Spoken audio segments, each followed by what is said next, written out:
maka Jokowi akan menempuh segala usaha agar yang terpilih menjadi gubernur dan wakil gubernur Jakarta itu adalah orang dia.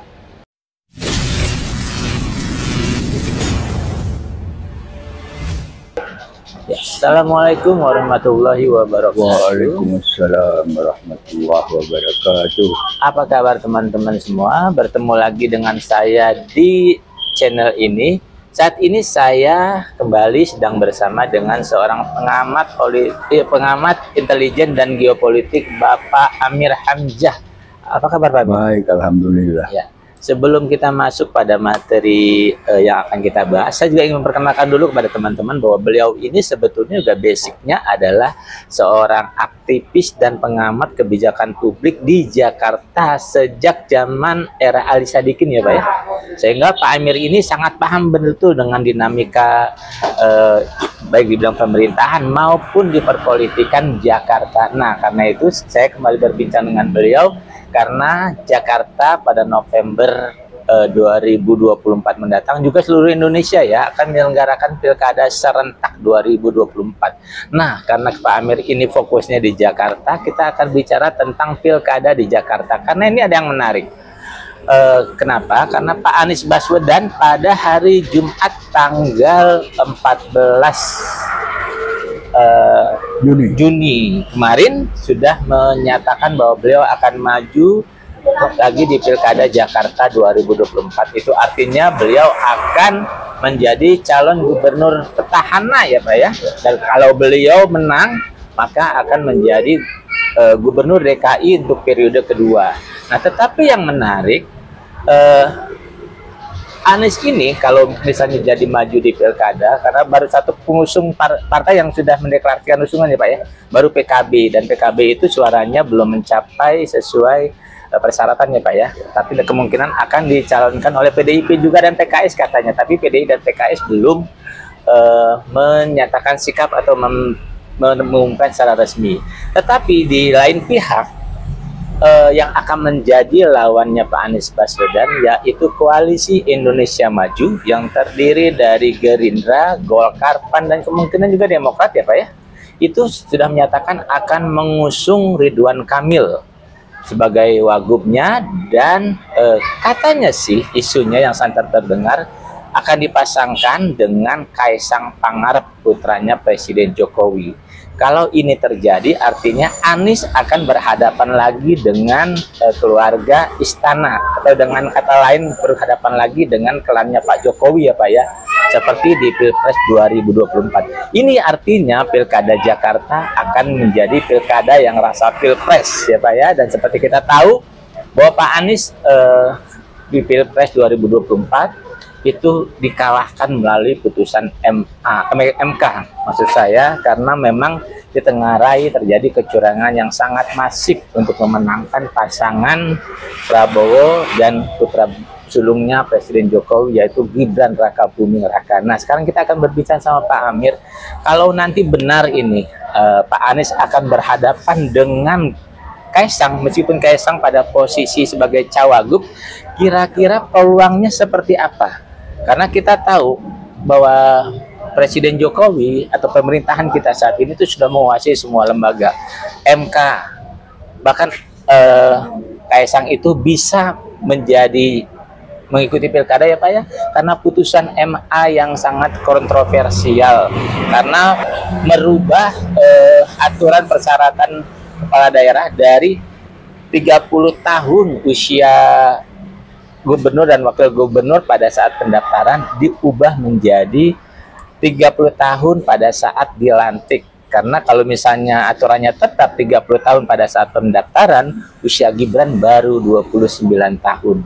Nah, antara putusan MA dengan putusan MK ini sebetulnya mirip-mirip, karena putusan MK meloloskan Gibran menjadi cawapres, putusan MA meloloskan Kaisang sebagai wakil gubernur. Nah, Pak, menurut Bapak bagaimana peluang Pak Anies ketika harus berhadapan lagi dengan Pak Jokowi di Pilkada Jakarta 2024? Kalau saya melihat dari berbagai manuver politik yang sedang berlangsung di Jakarta selama ini adalah kan masih terbatas pada kalau kita lagi masak Itu ada yang pikir ini perlu nambah gula, ini perlu nambah garam, kalau ada yang perlu diselingi dengan minum kopi pahit dan lain-lain sebagainya. Biar enak ya Pak ya. Biar enak. Iya. Tapi persoalannya kemudian adalah ada beda antara Pak Anies ini baik ketika dia capres maupun dia cagup. Dan dia sudah pernah menjabat 1 kali di DKI Jakarta. Mau dibilang petahana juga repot kan, karena sudah diantar masa jabatan dia sudah berakhir 2 tahun lalu gitu. Betul. Kalau menurut saya paham petahana itu dia sekarang masih menjabat dan mau kedua kali lagi gitu. Iya. Nah, persoalannya kemudian adalah kalau Anda membaca undang-undang tentang IKN dan undang-undang tentang daerah khusus Jakarta, maka Anda akan melihat 2 hal. Bahwa dalam undang-undang IKN dan undang-undang Jakarta ini ada kepentingan global yang selama ini saya sebut dengan kepentingan New World Order, yang barangkali sudah merupakan perangkap yang ditaruh di leher Jokowi yang harus dia laksanakan. Iya, karena di IKN itu banyak simbol-simbolnya. Nah, makanya kalau kita lihat bahwa sekalipun IKN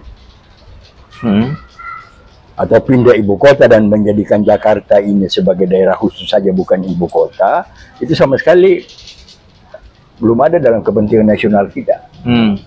Dan kalau kita bicara tentang pindah ibu kota, itu kan sebenarnya masalah administrasi pemerintahan saja, seperti yang berlangsung di negara-negara lain kan, di Korea, di Malaysia, di Brasilia, Australia, di Pakistan. Itu kan sebenarnya masalah administrasi aja. Tapi oleh Jokowi dan rezimnya pindah ibu kota dan menjadikan Jakarta sebagai daerah khusus ibu kota ini sudah sebagai satu dipolitisasi demikian rupa, ditambah dengan lagi diwarnai dengan komersialisasi dan transaksional gitu kan. Seperti misalnya mengundang investment, kasih izin tanah 90 tahun segala macam dan lain sebagainya, yang notabene melanggar banyak undang-undang dan yang paling prinsip adalah sangat bertentangan dengan kepentingan nasional. Karena dengan kata lain bahwa kita pindah ibu kota ini belum merupakan satu kebutuhan nasional. Dan kalau kita terjebak kepada pendapat orang bahwa Jakarta ini mau tenggelam, ini kan sebenarnya kita dibohongin. Kalau Jakarta ini mau tenggelam, maka para oligarki ini nggak bangun-bangunan begitu mega di pinggir pantai segala macam, itu kan sampai di Tangerang Selatan itu, PIK 1, PIK 2, BSD segala macam itu mereka tidak akan bangun itu kalau Jakarta mau tenggelam 5-6 tahun ke depan. Dan nggak akan ada kehebohan reklamasi gitu kan. Nah, di situ jadi kita dibohongin gitu kan, termasuk dibohongin oleh Jokowi gitu kan. Nah, jadi persoalannya adalah kalau kita baca kedua undang-undang itu, maka Jokowi akan menempuh segala usaha agar yang terpilih menjadi gubernur dan wakil gubernur Jakarta itu adalah orang dia. Ya kan? Jadi cagupnya dari dia, cawagupnya dari dia. Nah, dari fakta-fakta yang berhasil kita ikuti adalah kira-kira beberapa hari yang lalu, Jokowi kan sudah mengundang, memanggil partai politik. Jadi partai politik ini sudah merasa diri bawahan Jokowi kan. 4 partai politik yaitu PAN, Golkar, Gerindra, dan Demokrat ke istana untuk bicara dengan mereka. Pertama, siapa yang akan menjadi calon mereka, bagaimana supaya calon mereka itu menang, dan bagaimana mengalahkan Anies. Nah, selang beberapa waktu kemudian, setelah di situ sudah disepakati bahwa menurut mereka yang bisa melawan Anies itu hanya Ridwan Kamil. Maka dengan 4 partai politik itu, karena kebetulan sudah didahului oleh rekomendasi dari Prabowo, maka pilihannya adalah kepada Ridwan Kamil. Setelah selesai pertemuan dengan 4 partai politik tersebut, saya tidak tahu pada hari itu juga atau besoknya Jokowi memanggil Ridwan Kamil ke istana. Nah, Ridwan Kamil sendiri rupanya tidak yakin bahwa kalau dia calon di DKI Jakarta dia akan menang. Dan ini disampaikan kepada Jokowi. Nah, Nah, nanti apakah dari pertemuan yang 4 partai politik dan apa yang disampaikan oleh Ridwan Kamil itu akan merubah sikap Presiden Jokowi atau tidak, kita lihat perkembangan ke depan. Tapi saya kira sampai sekarang barangkali untuk menyaingi Anies di Pilkada DKI Jakarta sangat sulit menjadikan pesaingnya, ya kan? Nah, di samping itu belum lagi kalau kita lihat bahwa ada rumus yang bisa dimanfaatkan oleh katakanlah partai di luar koalisi seperti PDIP, PKB dan PKS untuk memenangkan Anies dengan pasangannya dan mengalahkan siapapun yang diusung sama Jokowi. Ya. Jadi sebenarnya sudah sejak lama Jokowi melakukan cawe-cawe agar orangnya. Karena apa yang saya bilang tadi? Dari pilpres sampai pilkada itu yang ditempuh oleh Jokowi adalah bagaimana setelah 20 Oktober dia aman. Ya betul. Termasuk dengan rezimnya, termasuk dengan keluarganya Dan oligarkinya ya. Tetapi jangan lupa bahwa bukan saja keamanan dia gitu kan, legasi dia juga harus terus. Seperti Termasuk legasi dia yang berkaitan dengan IKN dan berkaitan dengan. Nah, Anda lihat kan, undang-undang khusus Jakarta itu kan baru disahkan, belum diberlakukan. Ya kan, karena ibu kota kan belum resmi pindah. Iya, karena belum ada kepresnya. Belum ada. Tapi dia sudah melakukan beberapa kebijakan, misalnya menerbitkan keputusan tentang program strategis nasional untuk PIK dan BSD. Iya. Ini kan perangkap. Karena apa? Ini kan nanti kan berkaitan dengan aglomerasi. Ya, karena ada di Jakarta jadi ada kawasan. Masalah aglomerasi ini nanti arahnya akan berkaitan dengan beberapa hal. Salah satu hal yang penting adalah proses deislamisasi yang belum dipahami oleh orang. Coba Anda lihat sekarang BSD, PIK segala macam yang digusur yang ini kan apa? Kelompok Islam dulu semua kan. Ini tidak dipahami oleh orang. Nah, sementara teman-teman masyarakat Betawi yang sekarang mendukung proses undang-undang khusus Jakarta hanya cukup bergembira karena ada budaya Betawi dalam undang-undang itu. Dan juga mereka tidak melihat faktor lainnya, bahwa undang-undang Betawi yang ditulis di dalam pembudayaan sosialisasi budaya Betawi yang ditulis dalam undang-undang itu hanyalah sekedar pemanis untuk mengalihkan pikiran pandangan mereka dari faktor-faktor lain yang saya bilang tadi. Iya Pak, karena kita tahu Wikileaks pernah mengungkap bahwa Indonesia ini targetkan menjadi negara sekuler ya.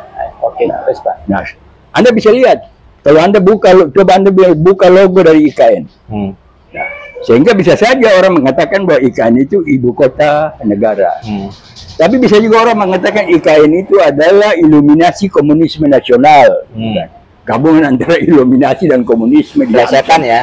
Bisa saja, apalagi kalau Anda melihat logo dari IKN kan ada mata satu, dan lain sebaiknya yang berkaitan dengan iluminasi dan Freemasonry. Oleh karena itu maka kita lihat bahwa Jokowi akan cawe-cawe terus. Nah, kalau benar bahwa hasil pemilu kemarin Prabowo menang, Anies kalah itu adalah hasil dari sebuah kecurangan, maka tidak mustahil kecurangan itu akan kembali terjadi di Jakarta dalam pilkada nanti. Kalau tidak ada jalan keluar yang betul-betul, seorang yang betul-betul, pasangan yang betul-betul mampu mengalahkan pasangan Anies secara fair. Artinya akan ada penjagalan lagi terhadap Anies. Nah, sekarang persoalannya adalah, mari kita bicara gitu kan. Masalahnya bukan soal senang atau tidak senang. Saya juga barangkali tidak akan memilih Anies nanti pada pilkada nanti. Kenapa Pak? Dan juga tidak akan memilih pasangan yang, apalagi pasangan yang disampaikan oleh Jokowi. Siap. Nah, karena ada faktor yang saya lihat begini. Kekuatan apa sih yang menggerakkan Anies untuk ikut pilpres, yang menyebabkan partai politik begitu banyak juga mendukung, tapi sudah dia kalah dengan data bahwa kalah karena curang, tapi dia sportif menerima kekalahan itu. Dan orang menganalisa juga bahwa andai kata sebentar nanti dalam pilkada DKI Jakarta dia dicurangi, dia juga akan menerima hasil itu dengan sportif. Nah, sehingga saya khawatir bahwa ini adalah rekayasa dari tangan-tangan tersembunyi yang berkaitan dengan New World Order tadi, yang hanya untuk menunjukkan kepada bangsa Indonesia melalui proses pelanggaran aturan, proses manipulasi, proses korupsi yang masih makin merajalela dan segala macam, proses pelanggaran undang-undang, untuk membangun sebuah dinasti, sebuah kekuasaan yang syarat dengan dinasti dan primordial, tentu untuk kepentingan tangan-tangan tersembunyi tadi, hanya untuk menunjukkan kepada bangsa Indonesia kan ada demokrasi. Ya kan? Nah, tapi persoalannya adalah terlepas dari itu, yang besar kemungkinan saya tidak akan memilih Anies itu karena faktor nanti pendampingnya siapa. Ya kan? Kan ada yang mulai menawarkan ini kan untuk coba-coba mencari perhatian dari Jokowi supaya Anies dipasangkan dengan Kaisar. Tapi Anies sudah memberikan isyarat bahwa dia tidak setuju. Kemudian juga ada usaha-usaha, malah ada menjanjikan sebuah kemungkinan transaksi politik dengan PKS agar supaya PKS menarik diri dari dukungan terhadap Anies. Nah, tapi saya lihat bahwa kemarin ada perkembangan maju adalah ketika PKB mendeklarasikan Anies sebagai calon presiden. Nah, di satu sisi sebelum Rakernas PDIP beberapa waktu lalu, kira-kira seminggu sebelum Rakernas itu ada dukungan tertulis dari akar rumput, baik dari akar rumput PDIP maupun dari akar rumput organisasi kemasyarakatan. Jadi ada usulan tertulis baik dari akar rumput PDIP sendiri maupun dari organisasi kemasyarakatan biasa yang secara tertulis menyampaikan usul kepada PDIP. Diserahkan lewat sekjen dan pada Rakernas yang lalu sudah diserahkan kepada Ibu Mega. Menurut informasi yang saya peroleh, Ibu Mega menerima itu dengan senyum, cuma belum ada keputusan. Tapi kan kita lihat belakangan ini bahwa hubungan PKB dengan PDIP kan sangat dekat sebagai dampak daripada Pilpres kemarin. Nah, PDIP sudah mendeklarasikan Anies sebagai cagup DKI Jakarta. Nah, PKB ini di DKI kan punya 10 suara. Betul. PDIP punya 15 suara. Kursi maksudnya ya? Ya, 15 kursi. Kalau kedua partai ini gabung berarti sudah memenuhi syarat, lebih dari persyaratan, karena persyaratan hanya memerlukan 23 kursi di DPRD. Ini kan sudah 25. Nah, andai kata PDIP bisa punya kearifan untuk melihat ini, bahwa ini sebuah peluang emas, dan untuk mendapatkan peluang emas itu menurut pendapat saya, untuk menambah tingkat elektabilitas Anies di DKI Jakarta yang sekitar 40%, maka kader PDIP yang bisa menambah itu, itulah yang namanya Prasetyo Edi Marsudi. Pak, pertanyaannya gini, waktu Pilpres kemarin, PDIP juga mengusung calon, Anies juga diusung oleh partai yang lain. Sementara lawannya adalah Prabowo dan Gibran. Artinya dalam hari ini Prabowo Gibran itu kan mewakili Jokowi, dan ternyata PDIP juga nggak bisa membendung Jokowi. Apakah kalau nanti Anies dipasangkan juga dengan Prasetyo misalnya ini dari PDIP atau siapapun dari kader PDIP, apa PDIP bisa membendung? Jadi ada latar belakang yang kita lihat kenapa kemarin PDIP tidak bisa membendung Jokowi. Karena di luar perhitungan bahwa awal-awal itu kan sebenarnya gerakan komunisme gaya baru kan sudah mendukung PDIP agar Ganjar. Dan ini kan akan didukung oleh Partai Komunis. Tapi ternyata dalam perjalanan karena Partai Komunis kan merubah sikap. Entah itu karena laporan Prabowo, laporan Jokowi atau apa. Nah, perubahan sikap dari Partai Komunis Indonesia dan gerakan komunisme gaya baru itulah yang menyebabkan Partai Komunis Cina maksudnya? Iya. Menyebabkan PDIP kekurangan kekuatan untuk menghadapi Jokowi tadi.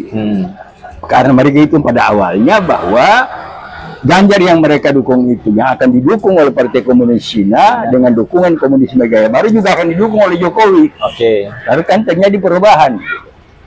Nah, Anda bisa lihat itu kan beberapa podcast saya yang lebih dulu kan. Nah, maka itu adalah untuk kondisi sekarang ini yang bisa mendongkrak Anies dan memberikan peluang emas bagi PDIP adalah PDIP dengan kearifan menerima pencalonan Anies sebagai gubernur, calon gubernur, dan menetapkan Prasetyo Edy Marsudi sebagai calon wakil gubernur. Pak, Nah, ini kan berarti akan kombinasi dari dua tokoh yang punya pengalaman tentang birokrasi DKI Jakarta, juga punya pengalaman tentang kinerja DPRD DKI Jakarta. Anda bayangin, 10 tahun dia ketua DPRD, 10 tahun dia ketua Banggar, Badan Anggaran, 10 tahun dia ketua Badan Musyawarah. Jadi pengalaman dia menjalin komunikasi dengan DPR itu kan dia udah tahu. Ya, bisa Pengalaman dia dalam merumuskan anggaran kan dia udah tahu. Ya. Pengalaman dia dalam bermusyawarah dengan wakil-wakil rakyat yang ada di DPR kan sudah tahu. Nah ini kan berarti posisi Edy Marsudi nanti sebagai wakilnya Anies itu akan memberikan dukungan yang positif kepada Anies untuk menata birokrasi dan menyelenggarakan pemerintahan daerah secara efektif dan baik. Iya. Pak, kalau kita baca peta politiknya ya, kan Ridwan Kamil, Kaisang ini kemungkinan oleh koalisi Indonesia Maju, 4 partai yang tadi kita sebut. Nah, yang kemungkinan yang mendukung Anies itu selain PKB, kan DPW PKS sudah mengusung, betul menyatakan meskipun DPP-nya belum menyatakan sikap. Nah, kalau memang PDIP diharapkan juga mengusung Anies gitu, apa bisa ya PDIP berkoalisi dengan PKS? Kalau dengan PKB mungkin PDIP nggak ada masalah. Bisa saja. Kalau itu politik itu kan sebenarnya tidak ada teman abadi, tidak ada lawan abadi, yang ada hanya kepentingan yang abadi. Nah sekarang ini kan sebenarnya kan kepentingan PDIP dengan PKS sama. Iya.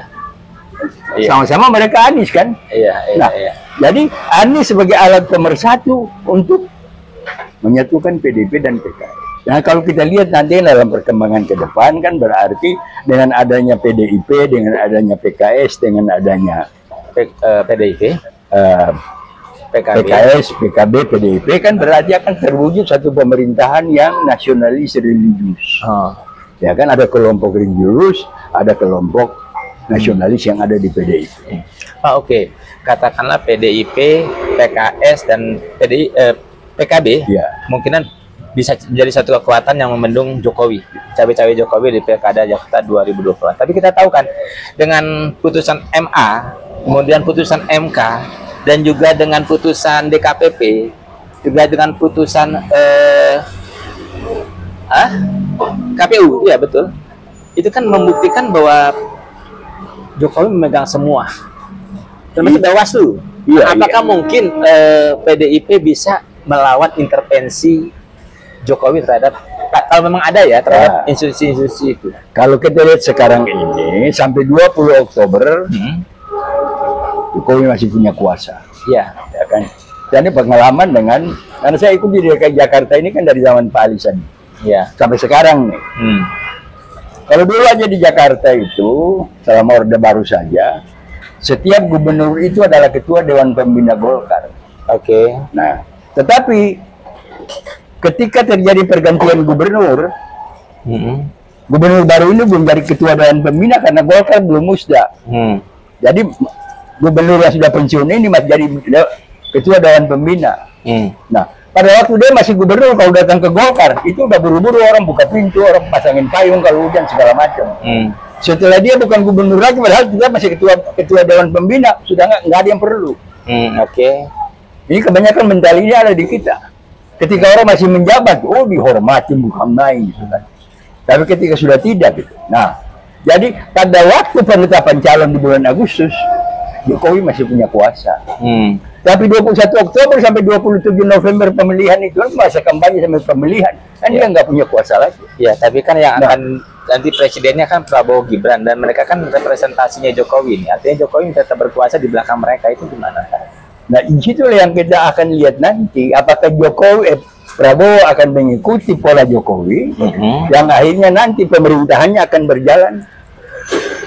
berlangsung di tengah-tengah berbagai gangguan. Padahal jangan lihat 20 Oktober itu ketika dia dilantik, dia harus pikir persiapan kabinetnya. Dia harus berpikir tentang rencana pembangunan jangka menengah nasional. Dia harus berpikir tentang untuk APBD 2025 aja harus bayar utang 800 triliun. Itu baru bayar bunga, belum membayar pinjaman pokok. Nah, sekarang aja sudah ada masalah kan, sudah ada kehati-hatian, jangan-jangan Prabowo mengambil dana pendidikan untuk makan siang gratis. Padahal sebenarnya untuk makan siang gratis nggak perlu belajar kemana-mana, belajar ke DPRD aja. Tiap hari DPRD itu komisi A, ketua dewan, komisi B ada rapat kasih makan siang ya. Makanan gratis kan, LSM, aktivis, ASN segala macam, siapa aja yang datang bisa makan siang gratis di DPRD gitu kan, tanpa banyak ngomong banyak-banyak kan. Jadi kalau misalnya Prabowo punya program makan siang gratis, ya akan belajar ke DPRD DKI Jakarta dalam 2 bulan terakhir ini bisa dapat pengalaman berharga. Iya. Ya, teman-teman, memang kalau sebuah pesta demokrasi ya Pak, sebuah pemilu, entah pilpres, entah pileg, entah pilkada, kalau misalnya berlangsung dengan jujur, itu akan sangat baik ya, karena akan menghasilkan pemimpin-pemimpin yang memang murni pilihan rakyat. Dan penyelenggaraan pemerintahan juga akan berlangsung stabil. Ya, memang yang dikhawatirkan itu akan terjadi lagi kecurangan seperti di pilpres kemarin, juga pilpres 2019, pilpres 2024, dan memang ketika nanti Pilpres 2024 terselenggara, maka presidennya sudah Prabowo dan Gibran. Itu pun kalau mereka jadi dilantik, Pak ya. Nah, kita berharap berarti kuncinya sekarang di Prabowo ya. Apakah mereka dia bisa menjalankan pemerintahan secara adil atau masih seperti polanya seperti Jokowi, itu akan sangat menentukan ya, Pak. Pesan Bapak terhadap Prabowo deh, coba deh. Ya saya kira barangkali biar bagaimanapun juga kan perkembangan ilmu pengetahuan, perkembangan global, kondisi-kondisi geopolitik, geostrategi, dan bahkan geomiliter yang sekarang sebenarnya dari sisi geomiliter, dari sisi geopolitik kan sudah ada perjalanan. Pendekatan-pendekatan yang dilakukan oleh Jokowi yang harus kita acungkan jempol, gitu kan. Pendekatan dengan masalah Gaza, pendekatan dengan masalah Israel, pendekatan dengan masalah Yordania, segala macam itu kan sudah bisalah sesuatu yang terpuji. Tetapi sekali lagi, kalau itu tidak dibarengi dengan usaha untuk membangun stabilitas nasional melalui, jangan jaga supaya jangan orang makin lapar, jaga supaya korupsi jangan makin banyak segala macam, bagaimana dia membersihkan koruptor segala macam itu, yang sisa-sisanya masih ada, yang sekarang masih bersembunyi di bawah ketiak Jokowi, termasuk juga barangkali korupsi yang sudah diadukan ke KPK yang menyangkut Gibran dan Kaesang dan lain-lain sebagainya gitu. Itulah yang harus diperhatikan oleh Jokowi, oleh Prabowo secara jujur. Nah, sehingga juga harus ada kesadaran dari dia bahwa, dan saya kira demikian itu bisa dia lakukan, bahwa karena IKN dan Undang-Undang Khusus Jakarta ini bukan merupakan kepentingan nasional, dan ini hanya sekedar masalah administrasi pemerintahan negara, maka udah. Katakanlah kalau dibatalkan barangkali terlalu sporadis, ditunda aja gitu kan. Diperpanjang. Coba lihat, belajar dari pemindahan ibu kota negara-negara lain. Nggak ada yang kurang dari 10 tahun, semua 10 tahun ke atas. Itu kan. Nah, jadi pelajaran berharga itu yang bisa kita ambil, sehingga jangan sampai Prabowo hanya karena faktor-faktor tertentu, faktor balas budi pribadi, lalu legasi-legasi yang tidak sesuai dengan kepentingan nasional itu dia prioritaskan ketimbang kepentingan nasional yang menuju kepada stabilitas nasional dan perwujudan kesejahteraan masyarakat. Ya, teman-teman semua, kalau kita simak dari apa yang disampaikan oleh Pak Amir, berarti perjuangan Anies Baswedan di Pilpres 2000, di Pilkada Jakarta 2024 sama beratnya dengan di Pilpres 2024 kemarin ya Pak ya. Sehingga perlu kesiapan dan juga strategi yang lebih baik, tidak hanya dari partai pengusungnya ya Pak, tapi juga dari pendukungnya yang menginginkan Anies maju lagi di Pilkada 2020, Pilkada Jakarta 2024. Artinya mereka benar-benar harus total, dan benar-benar mereka harus bisa mengantisipasi kemungkinan kecurangan yang akan terjadi ya Pak ya. Nah itu kalau memang berharap Anies mau memimpin Jakarta lagi Pak ya. Iya. Pak Amir, terima kasih Pak. Sama-sama. Ya teman-teman semua, demikian perbincangan saya dengan Pak Amir. Kita bertemu lagi pada podcast yang selanjutnya. Assalamualaikum warahmatullahi wabarakatuh.